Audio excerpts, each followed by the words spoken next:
Welcome to Love, Life, and Marriage with The Woods. I am Seiko. And I'm Sharon. And welcome to our channel. Please do the following. Please like, subscribe, share, hit the notification bell at the bottom of the video. When we go live or post content, you'll be one of the first to view it.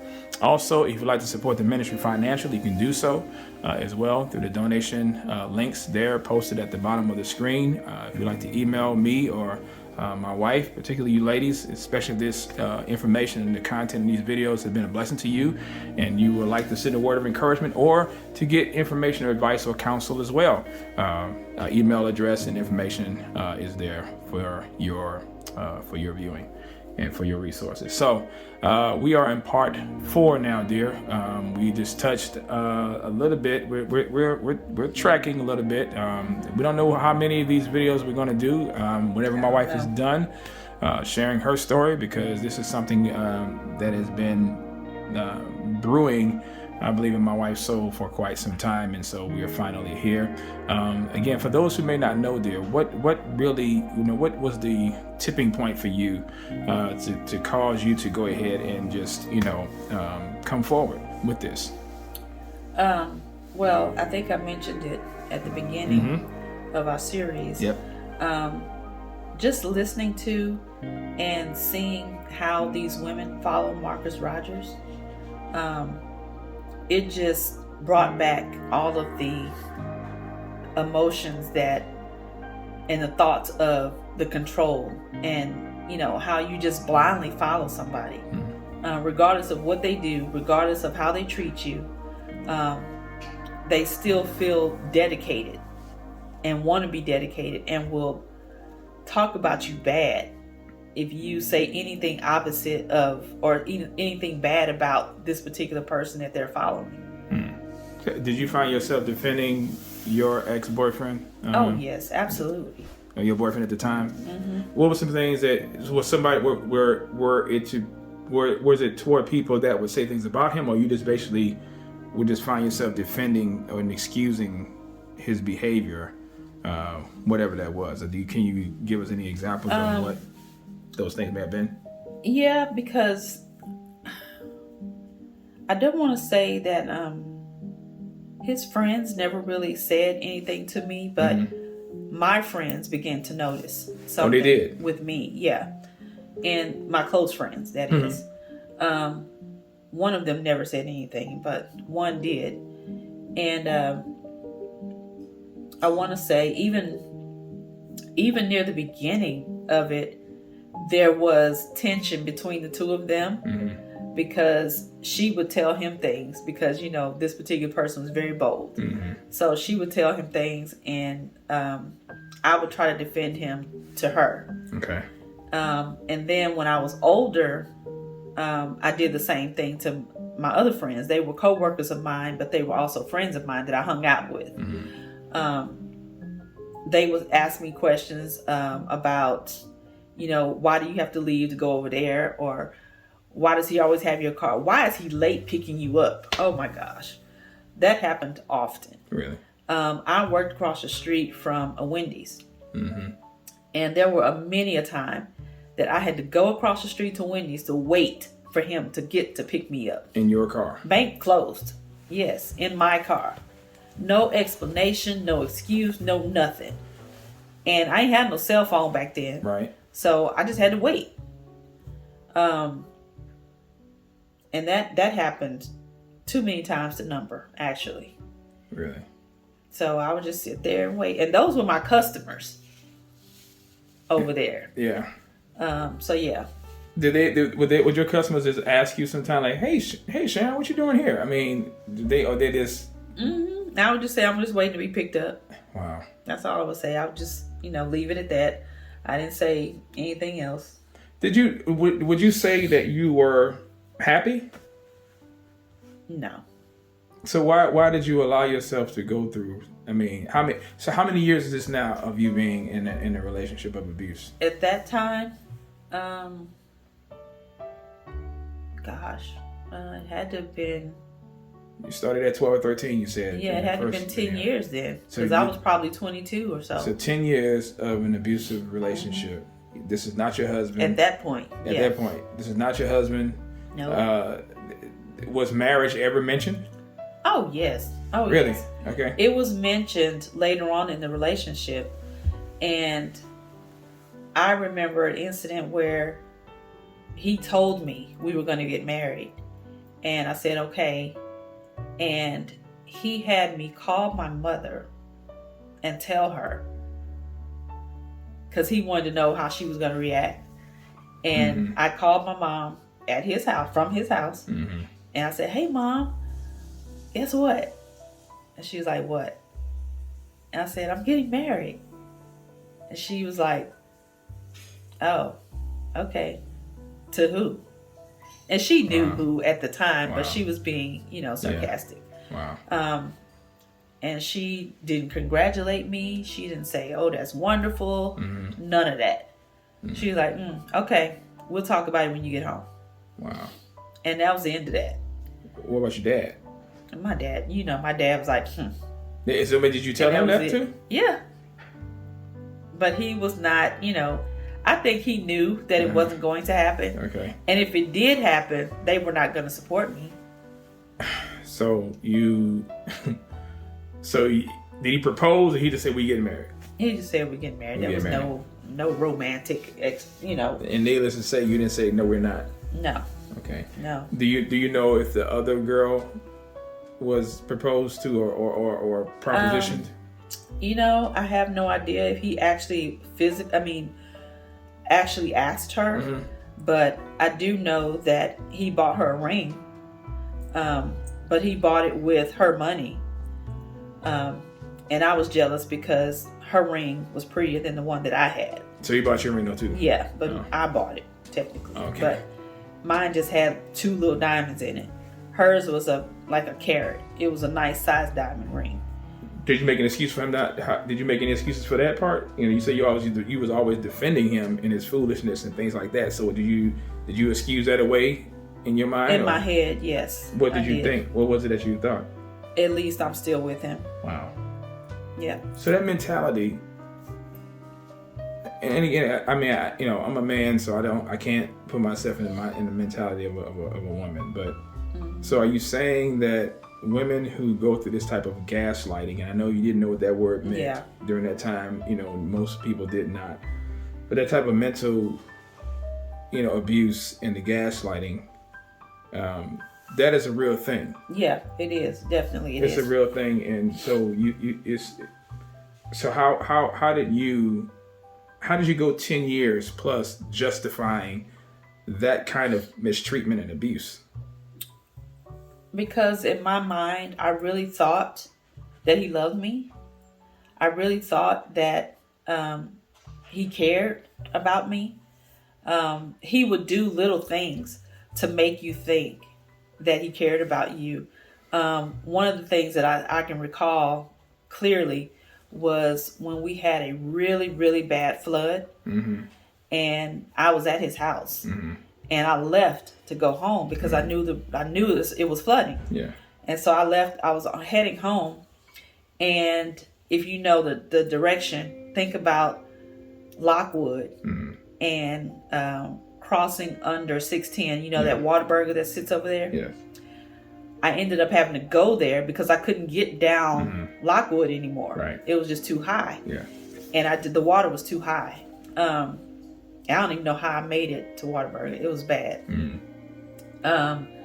But at that time, I must have had a cell phone, one of those big ones. Yeah. I must have had a cell phone at that time because I called him and told him I was stuck. I called my mom and told her I was stuck. And she told me, okay, just stay put, and maybe your dad can come get you once the water goes down, because my dad had a truck. Yeah. And she said, don't get out of your car, just stay there. I said, okay. But I had already called him too. Right. Next thing I know, this dude walked from his house in waist deep water to get to where I was. And that was I don't know how long it took walking, but driving, it was a good 7 minutes. Yeah. Just driving. So it had to have taken longer for him to walk. Yeah. And in my mind, that impressed me because I felt like he cared enough to come and make sure that I was okay. So he would do little stuff like that to, I guess, reignite my feelings of security for him, with him. And that would be after so many other times of feeding insecurity into me. He would do little things to make me feel secure again, which made me stay. Okay. So, yeah. But you said earlier that, you know, you had a great relationship with your father. Your father loved you. You were the only child they had. Yep. So how did you, again, and I'm trying to maybe help people who have gone through that or are going through this, or people that have never experienced that, and they may be saying, well, how do you have a great relationship with your dad but succumb and allow yourself to be abused and mistreated, because the first relationship you ever had with a man is with your father. So how did you you know, juggle and juxtapose those thoughts in your mind like that? You know, if this is what love is, you see it from your dad, then why did you think this was love from a guy that didn't treat you, you know, better than your dad would? Yeah. I guess being young and immature and being a young adult, you know, I just went on what I wanted. Okay. In my mind, I never compared the two things. Okay. You know, and also I wasn't saved, so I didn't know that this is what I should be looking for. Gotcha. I didn't know that my dad was portraying the kind of love and protection that I should look for in a potential spouse or a potential mate. Those two things were never put together in my head. Yeah. So you went through all these things, bought cars, plural, paid to or financed to remodel a house. Yeah. How did that business deal go? I mean, with that. Well, the remodeling of the house was a scam. The guys that I don't even remember where we met those people at. We met them somewhere to sign those papers. And the next thing we know, we went back there for something and they had left. They were gone. Okay. I mean, just ghosts. They had packed up and was gone. Now, some contractors did show up at the house. Okay. But they did not do any of what we had supposedly paid them to do. You said we. Who's? Well, me. Okay. There was no we. Right. Well, I guess in your mind, you we is because you just see yourself as one with the with the loser. Yeah. In a way. So okay. So let's talk a little bit more about the control. I mean, you understanding what submission is. You know, being an older woman now, seasoned older woman. Why did you subject yourself to that type of, I don't even want to even say submission because, you know, that'll be abuse. But now I guess, but maybe in your mind you did see that submission. And if so, I mean, maybe you can explain that for the audience. Because I thought we were, again, he made me think that we were married in some weird way. How did he make you think that? What did he say? I mean, what was it that he did that made you think that? Well, I know he would say to other people, you know, that this is his wife, and then I would introduce myself as such. Wow. When we were out, as his wife. Mm-hmm. I have done that. I had done that before.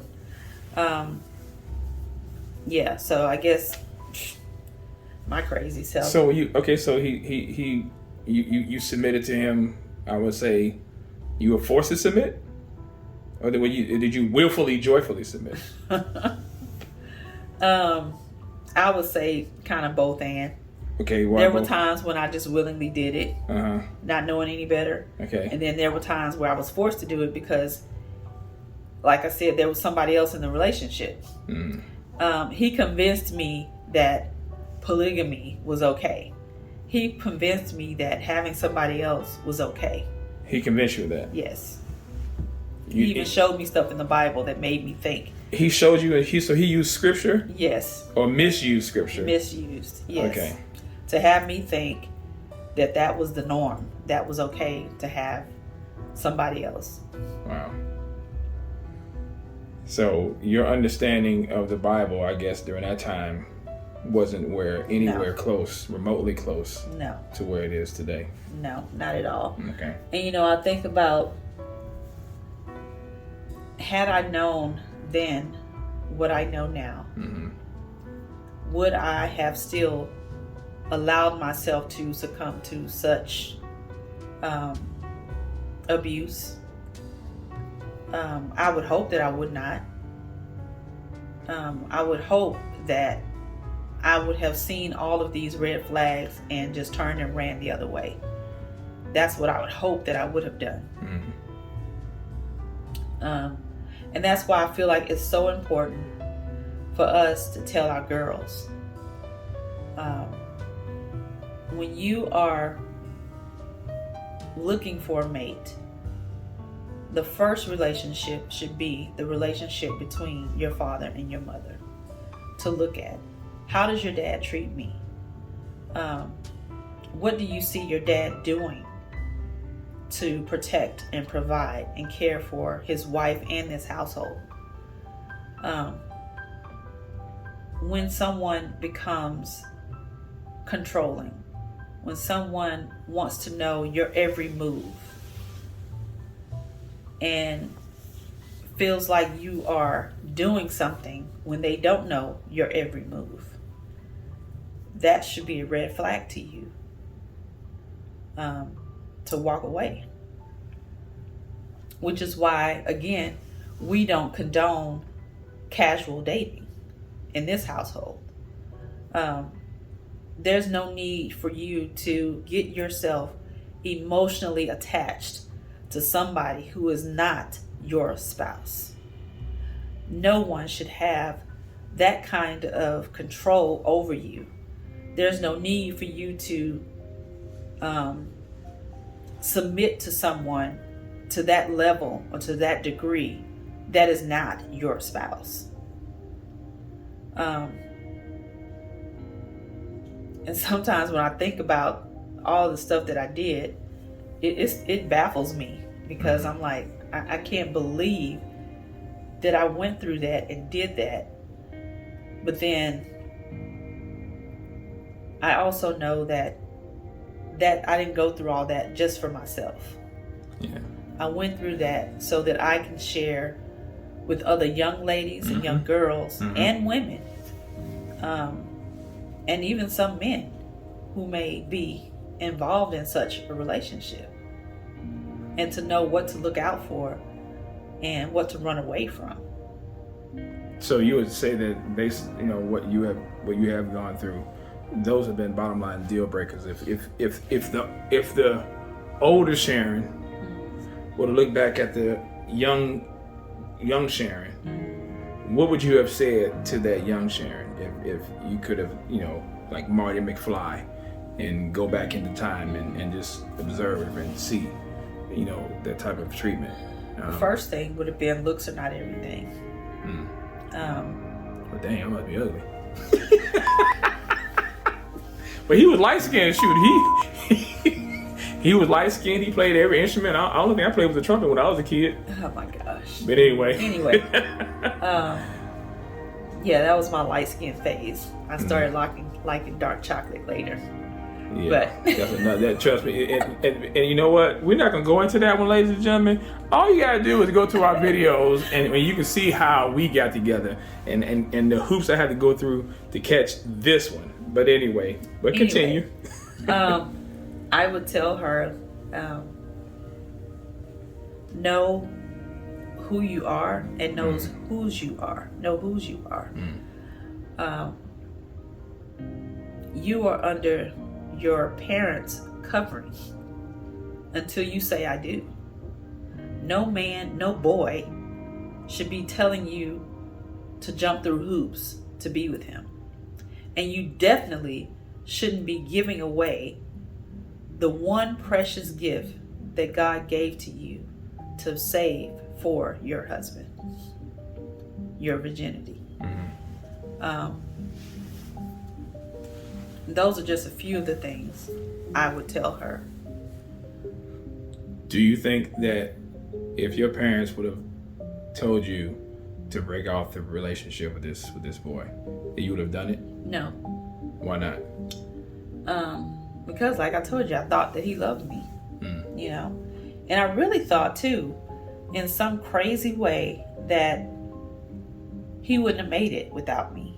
Wow. There were times when he was suicidal. There were times when he would do things to hurt himself to make me stay. And that's why Lauryn Hill's song, what's that song? I think I know which one you're talking about. I don't know the title of it. Yeah.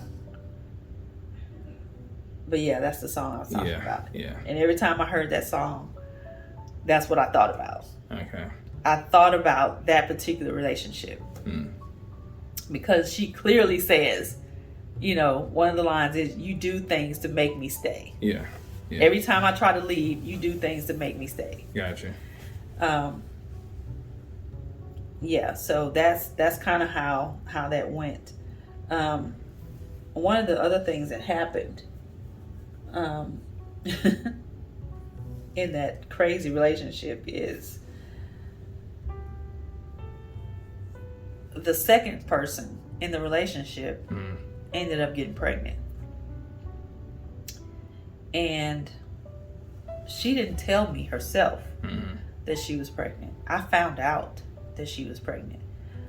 He used to keep letters in his closet. And they were letters that the two of them would write to one another, because I don't think she had a car at the time. Okay. But anyway, or maybe she did. I don't know. But anyway, they would write each other because he didn't see her as much as he saw me because I was closer. Gotcha. But one time, I believe he left. Yes, he left the house, period. He left. And I was left there. And I stumbled across these letters. Yeah. And so I saw the last one that she had wrote. And she mentioned the baby. And she mentioned, well, no, first she said, I think I am. And then she said, yeah, I am. And she was like, what are we going to do? And all this kind of stuff. And then I saw her after that. And I don't know why, but she was at my house. She came to my house for something. Wow. And she came with a friend. And when I saw her, she had a pouch. And I didn't say anything to her, even though I had already read the letter. I didn't say anything to her. And I was good at that. I was good at knowing information, but not sharing the information. Right. Yeah. And then eventually it came out that she was. Now, he never told me, mind you. He never told me. She told me. About the abortion? Yes. Okay. Well, that she was pregnant, period. Okay. And then about the abortion. Okay. I believe, I want to say, and I had to repent for this, I took her to the appointment, and then I also picked her up afterwards. Okay. Now, did you take her because he didn't know that you knew? Is that correct? He knew that I knew after the fact. Okay, but he didn't know that you knew prior to you. Before that, no. Okay. So you took her because, why did you take her? I don't know. I guess he wasn't going to take her. Okay. I was wondering, maybe he may have, told her, or she may have, asked you, or did you just volunteer, or what was, No. what were the factors leading to that? Yeah, I ended up taking her, but I don't remember Okay. all what surrounded that. Did you feel bad that she was pregnant and you weren't, or I did. I was jealous. You were jealous. Okay. I was jealous. Yes. But also, I believe his mother ended up paying for it. I don't know how I found that out. I don't think his mother told me. I think the girl told me that his mom paid for it. So yeah, but yeah, I was jealous that it wasn't me. Wow. Little did I know that was still God's protection. Yeah. That it wasn't me. Yeah. Before we wrap this one up, talk about the. You said a lot of things happened in the room. Mm-hmm. Well, most of the things you're happening because y'all was staying in there. Y'all was staying in the room, and you mentioned in the prior video, I believe, him pulling a plug out of your hair and hitting the piano. Mm-hmm. Was there ever a time when you fought back? Was there ever a time? Did you ever have a time one of those Tina Turner moments where I ain't taking this no more, and you just fought back if there ever was one? I mean, yes, it was okay. Yes. Yes. So one time he did something. I want to say he grabbed me or something, and I turned around and I pushed him. You pushed him? I pushed him back, and the look in his eyes, it was like, oh my God, what did I just do? And I turned and ran out of his room. And I ran into the bathroom. I don't know why I went to the bathroom. Okay. But I ran to the bathroom. And there really wasn't a real lock on the door. Okay. But whatever kind of lock there was, I ended up locking the door. Mm-hmm. And then his mom came out. She came running out the room because he was yelling. Okay. And he was yelling and cussing because he couldn't believe that I did that. Okay. And she was trying to calm him down. In the meantime, I could hear him saying, oh, she can stay in there. I got something to get her out of there. And at that point, my heart just fell. Because I knew that he had a gun in his closet. A shotgun, rather. Okay. And I hear him go in his room, and I hear him come back, and I hear him click it, and his mother begging him not to do this. And she was like, no, I don't want you to go to jail. I don't want you to go to jail. And she kept telling him to put the gun away, put the gun away. Yeah. And at that moment, I'm just praying. I'm just praying hard. And I didn't think to hide in the tub, but somehow or another, she got him to calm down. And she got the gun away from him. And she opened the door and she said, Sharon, just go home. And I left. Did you ever go back? Of course I went back. Even after that, you still... Even after that, I life went being back. Threatened, almost at gunpoint, per se, with the exception of the door in the tub.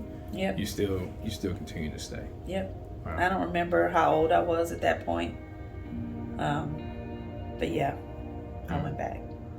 Well, we're gonna leave this part here right now, and we'll continue with part 5 of Sharon's story.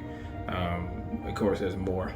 We want to keep these videos, short as well, because we want to give you, the viewer, the opportunity to process the things as we are giving them to you as well. So we're gonna cut it off here. We'll pick back up on the next video on part 5. Again, those of you who are unfortunately maybe experiencing abuse of any kind, there are resources and information that is posted below in the description at the bottom of this video. Please take advantage and please get the help and the resources that you need. Do not think that you have to do this by yourself or should go through this by yourself. This is what the body of Christ is for, and this is what we should be able to do. Even if you're not a Christian, you're still made in the image and likeness of God. And so you have worth and you have value because God created you in his image. And so we're to love our neighbor as ourselves. And so we want to be a help and a service to those of you who may experience this type of abuse, and know that there's freedom awaiting for you as well. But you must take the first step as well. None of us are mind readers. We can only help those who are wanting and desiring to help. And so we want to be a help to you. This is why we do videos like this on love, life, and marriage with the Woods. So please take advantage and please go to those resources there for you. Also, again, if you'd like to support this ministry financially, we definitely appreciate those of you who have done so. But the information is located at the bottom of the screen. Also, contact information for those of you who would like to reach out to my wife. If you are a woman and needing counsel or just a word of encouragement, or would like to give a word of encouragement to my wife, you can definitely do that through the email information there at the bottom of the screen as well. So that is our time. We thank you for yours. We'll see you in part 5. Bye. Bye.